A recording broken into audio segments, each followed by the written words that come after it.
Lebih lengkap kita bahas soal pidato Presiden Prabowo dalam sidang tahunan MPR bersama anggota Komisi 11 fraksi Partai Gerindra, Wihadi Wianto. Selamat malam Pak Wihadi. Selamat malam. Ada juga politisi PDI Perjuangan yang bersama saya di studio, ada Bang Ansy Lema. Malam Bang Ansy. Malam Audrey. Dan ada juga Direktur Eksekutif Amnesty International Indonesia, Usman Hamid. Mas Usman, selamat malam. Selamat malam Audrey. Oke, pertanyaan saya mau ke Bang Ansy dulu. Bang Ansy, kalau tadi ada beberapa catatan dari Pak Prabowo yang mengatakan bahwa angka pengangguran sejauh ini sudah turun, kemudian juga perekonomiannya tumbuh. Tapi dari kalau partai penyeimbang ya sekarang disebutnya, partai penyeimbang PDI Perjuangan melihatnya ini sebenarnya realita atau apa yang menjadi sorotan? Karena banyak juga pihak yang kemudian menganggap bahwa pertumbuhan ekonomi kita tidak sebesar ini. Ya Audrey, sebelum saya mengomentari soal isi ataupun juga substansi dari pidato kenegaraan Presiden Prabowo, betul, PDI Perjuangan setelah Kongres di Bali itu menegaskan posisi politiknya sebagai partai penyeimbang. Maksudnya tentu tidak koalisi, tidak oposisi, posisinya di luar kekuasaan, tetapi bersikap proporsional. Kalau memang kebijakannya pro rakyat, tentu kami dukung. Dan kalau tidak pro rakyat, tentu kami akan memberikan kritik-kritik konstruktif. Karena apa? Karena memang sejatinya partai politik ini kan adalah sokoguru kedaulatan rakyat, instrumen perjuangan untuk mengawal pemerintahan. Dan kalau kita lihat tadi yang disampaikan oleh Presiden Prabowo Subianto, beliau menyebut soal capaian-capaian dalam misalnya penciptaan lapangan pekerjaan. Tentu kami ingin melihat angka-angka yang di-insert dalam pidato tadi. Kita tahu bahwa dalam Asta Cita itu pemerintahan Presiden Prabowo menyebutkan target selama masa kepemimpinannya itu akan menciptakan setidaknya 19 juta lapangan pekerjaan. Dan disebutkan dalam waktu kurang dari 1 tahun, 7-8 bulan ini sudah tercipta 1,9 juta.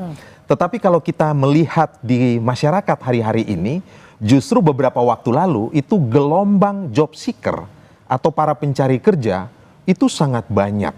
Dan kalau kita lihat hari-hari ini yang kita rekam, berbagai informasi yang kita tangkap, kita lihat bahwa tingkat daya beli masyarakat juga semakin melemah, bahkan kemudian memunculkan ya komentar-komentar yang mungkin bernada jokes, tetapi punya pesan yang sangat dalam, ya seperti disebutkan Rojali, rombongan jarang beli, atau Rohana, rombongan hanya nanya-nanya ketika ke pasar atau ke swalayan atau ke mall. Artinya dari pidato Pak Presiden tadi? Tentu kita ingin betul-betul Presiden tidak hanya berpidato dalam konteks verbal, tetapi juga menunjukkan bahwa penciptaan 1,9 juta lapangan pekerjaan itu terserap ke sektor apa saja. Angkatan kerja itu diserap di sektor apa saja. Sektor otomotif, sektor pertanian, sektor jasa, apa saja. Kami ingin melihat itu. Dan sebarannya ada di detailnya seperti apa. Itu sama juga seperti yang tadi Presiden mengatakan bahwa investasi di semester 1 itu naik sekitar 13%. Dengan angka itu sekitar 900-an triliun lebih. Nah, kami juga ingin melihat sebenarnya investasi yang ada di Indonesia atau masuk ke Indonesia itu di sektor-sektor ekonomi apa. Dan menyerap apakah 1,9 ini juga punya keterkaitan dengan ya investasi yang meningkat sampai 13% itu. Nah, angka-angka ini belum dijelaskan secara detail karena kami tidak melihat ada derivasinya. Nah, kalau detailnya lebih baik kita tanyain aja ke partai Pak Prabowo ya, Partai Gerindra, ada Pak Wihadi. Pak Wihadi ini mungkin mewakili juga ya PDI Perjuangan, ingin tahu nih sebenarnya detail-detail pencapaiannya seperti apa sih? Seperti tadi angka pengangguran yang turun, tapi kemudian muncul di mana-mana fenomena Rojali, kemudian juga pencari kerja yang banyak sekali ini bertebaran untuk mencari kerja tapi belum mendapatkan pekerjaan, Pak Wihadi. Iya begini, jadi angka yang disampaikan oleh Pak Prabowo itu kan berdasarkan angka dari data BPS. Dan tentunya BPS ini kan mempunyai survei terhadap tingkat daripada pengangguran. Dan kalau kita melihat juga bahwa apa yang dengan investasi itu juga kita melihat bahwa data daripada BPS. Kalau kita melihat dari semua yang ada saat ini, memang kalau kita fakta di lapangan yang disampaikan tadi mengenai masalah adanya Jok Rojali, Rohana, ini kan kita bicara mengenai masalah bagaimana di level kita memang pada saat yang kemarin, apakah memang mereka-mereka itu adalah pada saat mereka yang harus konsumtif. Tapi kalau kita lihat daripada data yang ada, itu adalah kita belanja rumah tangga, bukan belanja konsumtif. Kalau kita bicara Rojali ini kan bicaranya adalah di mall, yang mereka mungkin bicarakan bukan barang-barang konsumtif, barang-barang yang berkonsumsi untuk rumah tangga. Kalau kita melihat kan pertumbuhannya di barang-barang konsumsi rumah tangga. Justru kita melihat bahwa Pak Prabowo itu memberikan stimulus, 2 kali stimulus, itu kurang lebih sekitar 57 triliun. 57 triliun stimulus itu diberikan adalah untuk mendorong adanya pertumbuhan ekonomi dan mendorong daya beli. Kita melihat bahwa di situ kita ada diskon listrik, kemudian juga jalan tol, transportasi, kemudian kita juga melihat adanya bansos. Nah, ini kan berarti kita melihat bahwa memang segmen saat ini, kalau kita melihat segmen yang di bawah atau segmen yang kita melihat bahwa segmen yang memang perlu diberikan stimulus. Kalau saat ini kita melihat tentang investasi, kita melihat bahwa pertumbuhan ekonomi di Sulawesi itu meningkat cukup tajam. Dan kemudian juga di daerah Bintan menunjukkan angka pertumbuhan ekspor. Nah, ini semuanya sebenarnya data-data ini kan data-data yang kita dapatkan adalah dari BPS. Nah, kalau kita melihat saat ini, memang posisinya adalah posisi yang memang apakah memang dahulu ini yang daya beli menurunnya ini memang apakah dulu tidak menjadi suatu bubble yang sekarang ini adalah real kita bicara, gitu kan? Nah, ini kan kita juga melihat merefer pada saat ini, pada saat dulu. Pak Wihadi, tapi bagaimana juga tadi dengan meningkatnya daya beli untuk di bidang rumah tangga begitu, tapi satu sisi juga pencari kerja banyak sekali, atau bahkan yang misalnya terkena PHK juga banyak sekali ini? Nah, sekarang begini, sekarang kita bicara bahwa yang sekarang terekspos itu adalah memang pengangguran yang hilang kerjaan. Tetapi bahwa saat ini pemerintah tidak pernah juga, atau mungkin pada saat ini pemerintah harusnya juga mengekspos juga bahwa berapa industri yang terbuka, industri yang membutuhkan tenaga kerja baru, dan ini kan sekarang kita melihat bahwa kalau job seeker kan kita melihat bahwa di sini adalah memang kita melihat di situ ada fresh graduate yang kita memang harus diberikan untuk pemberian daripada pekerjaan. Tapi minimal bahwa dengan adanya job seeker, artinya memang lapangan kerja itu masih terbuka. Bukan berarti bahwa tidak ada, justru kalau kita melihat kalau tidak ada job seeker justru itu menjadi bahaya karena ada job seekers dan di situ ada yang namanya mereka yang mencari job seekers, berarti memang ada dulu yang memang pengangguran yang dulu yang memang harus sekarang mencari karena sekarang ada kesempatan untuk dibuka. Dan kita lihat juga bahwa program Pak Prabowo kalau kita katakan tadi memang tidak terlihat secara di atas di posisi level menengah ke atas, karena kita melihat bahwa saat ini dengan adanya makan bergizi itu tentunya lapangan kerja juga akan terbuka. Oke, tapi tadi juga sempat mendapat sorotan juga dari Mbak Puan, Ketua DPR, yang juga tadi menyoroti soal banyak sekali kritikan yang dikemas secara gengsi ya, lebih muda begitu. Contohnya ada hashtag kabur aja dulu, Indonesia gelap, dan lain sebagainya. Kalau menurut Mas Usman sendiri, ini sebenarnya sebagai bentuk keresahan seperti apa? Karena tadi kan sebenarnya Pak Presiden sendiri juga sudah mengatakan bahwa capaian kita luar biasa, ada pertumbuhan yang tumbuh begitu, kemudian juga angka pengangguran menurun. Tapi di satu sisi tadi ada kritikan dari Ketua DPR bahwa ada hashtag kabur aja dulu, kemudian juga Indonesia gelap, yang ini juga menjadi kritikan dari anak-anak muda. Ya, ini ke saya. Mas Usman dulu, Pak Wihadi. Ya, sebenarnya yang perlu diingat kembali kan Presiden Prabowo berjanji untuk memastikan pertumbuhan ekonomi Indonesia 8%. Dan sampai saat ini belum ada tanda-tanda bahwa 8% itu bisa dicapai. Tetapi memang situasi ekonomi secara global memang sedang melambat. Kalau kita lihat di tingkat regional saja, misalnya perkiraan ekonomi paling tinggi itu 3,5 sampai 3,6% atau 4,2%. Sementara beberapa negara besar bahkan mengalami krisis. Amerika bahkan sampai minus, Inggris sampai kehilangan pekerjaan 100.000 orang. Kemudian juga Prancis mengalami kontraksi ekonomi, bahkan Jepang yang industrinya sangat besar juga mengalami kontraksi ekonomi. Jadi memang secara global hampir mustahil capaian-capaian ekonomi itu bisa terpenuhi gitu. Tetapi bukan berarti bahwa kita tidak punya masalah. Dalam pidato tadi jelas ada korupsi di sektor BUMN, BUMD misalnya gitu. Pertanyaannya kan apa yang sudah dilakukan? Yang kedua dalam soal hak asasi manusia, tidak ada misalnya pesan-pesan yang jelas tentang bagaimana negara mau menyelesaikan problem hak asasi manusia. Misalnya pelanggaran HAM berat di masa lalu. Tidak satu kata pun yang muncul di sana. Nah, di luar soal pelanggaran HAM masa lalu, Presiden juga mengatakan tentang kritik, silakan kritik lanjutkan, silakan itu buat koreksi. Itu seolah-olah itu biasa, tapi sebenarnya itu bertolak belakang dengan sikap-sikap Prabowo yang berulang-ulang mengatakan, melontarkan pernyataan-pernyataan yang negatif ya, menuduh demonstrasi itu didanai oleh asing, menuduh demonstrasi itu didanai oleh koruptor, atau menuduh media-media tertentu.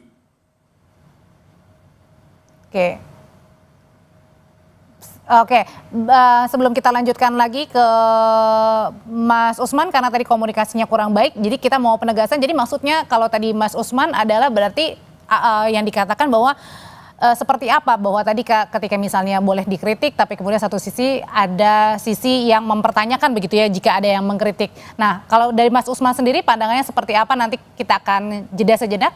Tetap bersama kami di Sapa Indonesia Malam.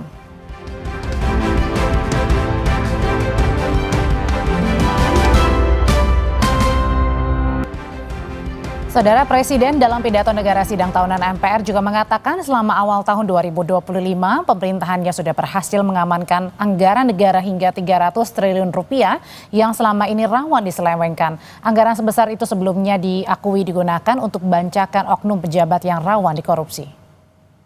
Sebabnya pada awal tahun 2025 ini kami telah identifikasi dan telah selamatkan 300 triliun uang 300 triliun rupiah dari APBN yang kami lihat rawan diselewengkan. Di antaranya anggaran perjalanan dinas luar dan dalam negeri yang begitu besar, anggaran alat tulis kantor yang begitu besar, dan berbagai anggaran yang selama ini jadi sumber korupsi dan sumber bacaan. Efisiensi ini diperintah oleh Undang-Undang Dasar kita. Hal lainnya, Presiden mengatakan tindakan korupsi sudah sangat memprihatinkan, perilaku korupsi sudah masuk ke hampir seluruh tingkatan eselon pejabat negara.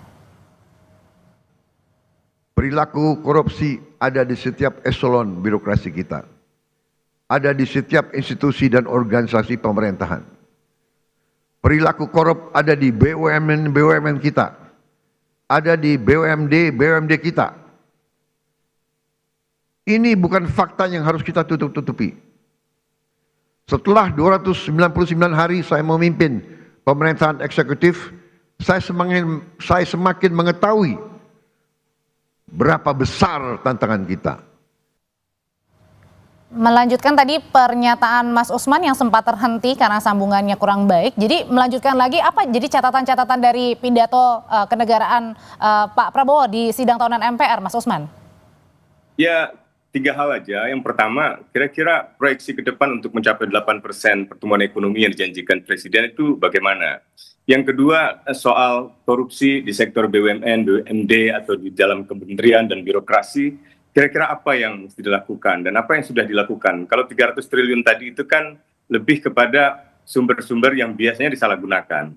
Yang sudah disalahgunakan, apa yang dilakukan oleh pemerintah? Apa yang dilakukan oleh Presiden misalnya untuk mengoptimalkan peranan KPK atau peranan Kejaksaan Agung. Yang ketiga adalah soal hak asasi manusia. Soal hak asasi manusia sayangnya kurang mendapat perhatian di dalam pidato Presiden hari ini. Bahkan untuk pelanggaran HAM masa lalu sama sekali tidak ada satu kata pun. Padahal ada banyak urgensi yang sangat jelas untuk menyelesaikan pelanggaran HAM masa lalu. Misalnya rencana penulisan ulang sejarah dari Kementerian Kebudayaan itu dipandang banyak menyangkal pelanggaran HAM berat di masa lalu. Yang kedua, ada wacana untuk menetapkan mantan Presiden Soeharto sebagai pahlawan. Padahal di dalam TAP MPR nomor 11 misalnya agenda pemberantasan korupsi, kolusi, dan nepotisme di masa kepresidenan masa lalu itu juga belum selesai. Belum lagi pertanggungjawaban atas pelanggaran HAM berat di masa lalu. Kalau itu tidak diselesaikan, saya kira akan terus berulang. Berulang itu bukan hanya terhadap warga masyarakat biasa, tetapi juga terhadap anggota TNI sendiri, anggota polisi sendiri. Yang terakhir adalah kasus Prada Luki. Itu adalah kasus yang menunjukkan betapa keberulangan kekerasan, keberulangan pelanggaran HAM itu terjadi karena kita tidak pernah memecahkan problem pelanggaran HAM di masa lalu dengan cara-cara yang adil. Gitu. Jadi ditambah lagi, saya kira kalau kita lihat fakta dalam paruh pertama tahun ini, Amnesty International mencatat setidaknya 104 aktivis mengalami intimidasi, kriminalisasi. Tapi dan kalau serangan tadi disebutkan lainnya. dalam pidato bahwa dunia ini memuji, mengakui demokrasi kita, Mas Usman? Nah, itu kan klaim ya, seperti diberitakan oleh media massa hari ini juga, nada dari pernyataan presiden kan tidak eksplisit siapa yang dimaksud misalnya. Apakah presiden dari negara yang demokratis, atau apakah itu hasil riset dunia, misalnya lembaga-lembaga indeks demokrasi. Sebab lembaga indeks demokrasi seperti Freedom Institute yang berbasis di Swedia, itu menggolongkan Indonesia tidak lagi sebagai negara demokrasi elektoral, melainkan negara autokrasi elektoral. Tentu ini adalah hasil dari penilaian panjang jauh sebelum pemerintahan Prabowo ada, yaitu di masa pemerintahan Jokowi, di mana institusi-institusi demokrasi itu mengalami pelemahan.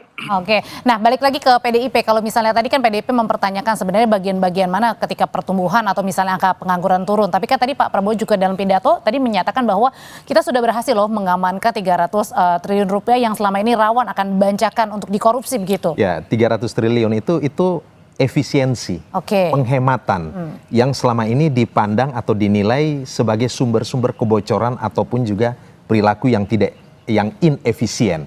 Tetapi kan kalau kita menyimak beberapa kali rapat ya, misalnya antara Menteri Keuangan dengan Komisi 11 misalnya, kan kita juga di situ berkembang juga pertanyaan. Kabarnya ini efisiensi, tetapi dalam rancangan anggaran menuju 2026 itu semacam yang terjadi adalah pergeseran, penajaman, bahkan beberapa direktorat jenderal itu meminta anggaran yang lebih. Itu satu. Yang kedua, bagaimana dengan utang kita? Setelah efisiensi, apakah utang kita turun ataukah mengalami peningkatan? Itu yang pertama. Yang kedua, kita itu misalnya, tidak dibuka utangnya itu. Misalnya kita bicara soal MBG. Tentu MBG ini dikaitkan dengan upaya untuk membangun, meningkatkan kualitas manusia lewat anak-anak didik kita. Tetapi dalam banyak kasus kita melihat bahwa ada banyak persoalan di sana misalnya. Misalnya keracunan secara massal, ya distribusi yang agak terlambat, dan sejauh mana MBG ini memberdayakan produsen-produsen, petani, peternak, dan nelayan. Bagaimana memanfaatkan ya produktivitas dari para petani ya menggunakan beras mereka atau hortikultura mereka. Jadi sejauh mana implikasi ekonomi bagi kelompok-kelompok marginal dan kita itu ini. Menurut PDI ini kan Perjuangan, juga harus betul-betul bisa ditampilkan dalam bentuk data-data. Artinya, belum lagi kalau kita tadi presiden di sini Bang Ansy ketika misalnya PDI Perjuangan sendiri berarti melihat bahwa rasanya kok kayaknya belum menyentuh banget ya ke masyarakat begitu, dengan tadi berdasarkan apa yang sudah disampaikan oleh Pak Presiden begitu. Ya, Pak Presiden menyampaikan hal-hal itu dalam bentuk pidato secara verbal. Nah, tentu kami juga ingin melihat data-data yang valid, data-data yang akurat, sehingga kemudian itu bisa kemudian di-challenge dan dibuktikan secara lebih lanjut. Nah, Presiden juga menyampaikan bahwa punya target untuk mengurangi angka pengangguran, kalau tidak salah, sampai 0%. Nah, ini kita ingin tahu caranya seperti apa, step dan timingnya bagaimana. Dan ada beberapa hal penting yang kelihatannya luput dari apa yang disampaikan dalam pidato ini. Misalnya dalam konteks global, ya, bagaimana kebijakan pemerintah kita terhadap peningkatan nilai tarif impor, bagaimana juga terhadap proteksionisme, ya, kondisi perang dagang dan seterusnya, dan juga bagaimana mensinkronisasikan agenda pembangunan nasional dengan pemerintah-pemerintah daerah ini. Nah, hari ini ketika efisiensi transfer daerah juga semakin berkurang, tentu itu memunculkan berbagai dampak kalau negatif. Gitu ya, langsung ke Pak Wihadi. Nah, ini perlu kita membutuhkan penjelasan yang lebih jelas. Silakan Pak Wihadi. Iya, jadi begini, kalau apa yang dipertanyakan itu sebenarnya secara jelas bisa kita satu persatu kita jawab dan satu persatu juga bisa kita lihat. Pertama mengenai masalah MBG. Kalau kita melihat MBG ini kan baru berjalan sekitar 6 bulan. Dan kita melihat di sini, tadi disampaikan ada sudah 5.000 SPPG. Artinya dengan 5.000 SPPG itu sudah ada 20 juta penerimaan manfaat. Nah tentunya kalau 20 juta penerimaan manfaat itu bukannya tidak mungkin bahwa yang namanya memang yang namanya berasnya juga ada pasti beras dari Indonesia dan kemudian juga sayurnya, dagingnya, semuanya juga itu adalah hasil daripada peternak Indonesia dan juga petani Indonesia. Jadi kalau itu dipertanyakan, saya kira ini mesti harus sama-sama kita coba dilihat dulu. Makanya pertumbuhan ekonomi kalau kita lihat dari sini, dari awal yang mungkin masih 4,8 menjadi 5,12, karena kita melihat bahwa pertumbuhan ekonomi itu berjalan memang tidak di depan mata, tetapi berjalan adalah memang berjalan sesuai dengan apa yang ada di daerah dengan situasi ekonomi itu. Jadi kalau kita melihat dengan MBK ini kan sasarannya lebih banyak kepada daerah-daerah, karena kita melihat bahwa gizi anak-anak desa ini kan masih perlu kita bantu di situ. Jadi ini adalah suatu hal yang memang harus kita lakukan seperti itu. Nah kemudian kalau kita melihat apa yang menentukan angka pengangguran tetap bahwa menjadi perhatian kita semuanya. Dan ini adalah kalau kita melihat satu SPBG itu akan membutuhkan 50 tenaga kerja.